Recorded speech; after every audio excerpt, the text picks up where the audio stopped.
1990 kovo 10.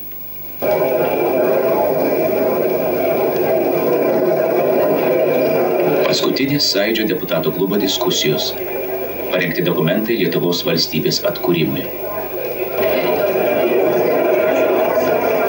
Renkasi naujasis parlamentas.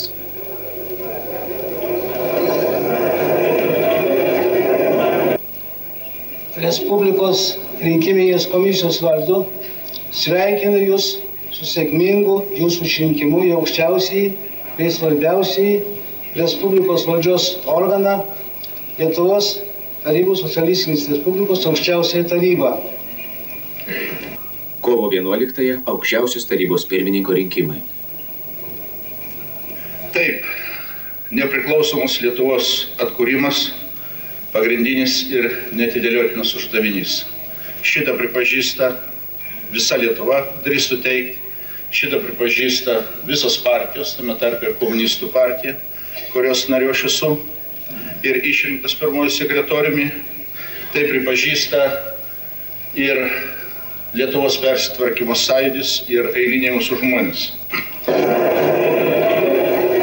Slaptų balsavimų daugumą balsų aukščiausios tarybos pirmininkų tapo Vytautas Landsbergis. Telydi Jūs sėkmė ir saugo Dievas.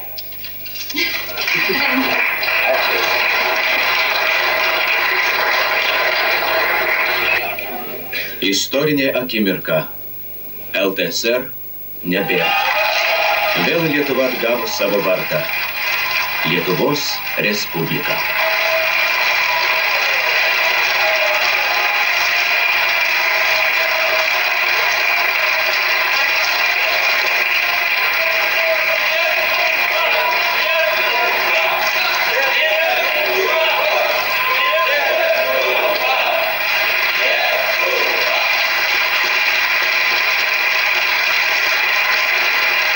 Laisvasis parlamente. Būkime vieningi, taurūs ir būsime laisvi.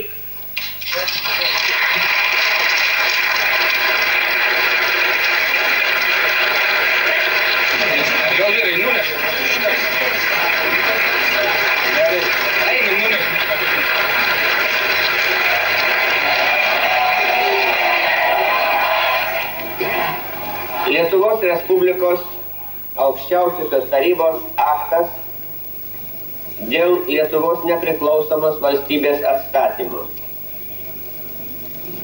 Lietuvos Respublikos aukščiausioji taryba, reikšdama tautos valią, nutarė ir iškilmingai skelbė, kad yra atstatomas 1940 metais svetimos jėgos panaikintas Lietuvos valstybės suvereninių galių vykdymas ir nuo šiol Lietuva vėl yra nepriklausoma valstybė. Lietuvos tarybos 1918 metų vasario 16 dienos nepriklausomybės aktas ir 1920 metų gegužės 15 dienos steigiamojo Seimo rezoliucija dėl atstatytos Lietuvos demokratinės valstybės niekada nebuvo nustoję teisinės galios ir yra Lietuvos valstybės konstitucinis pamatas. Lietuvos valstybės teritorija yra vientisa ir nedaloma. Joje neveikia jokios kitos valstybės konstitucija.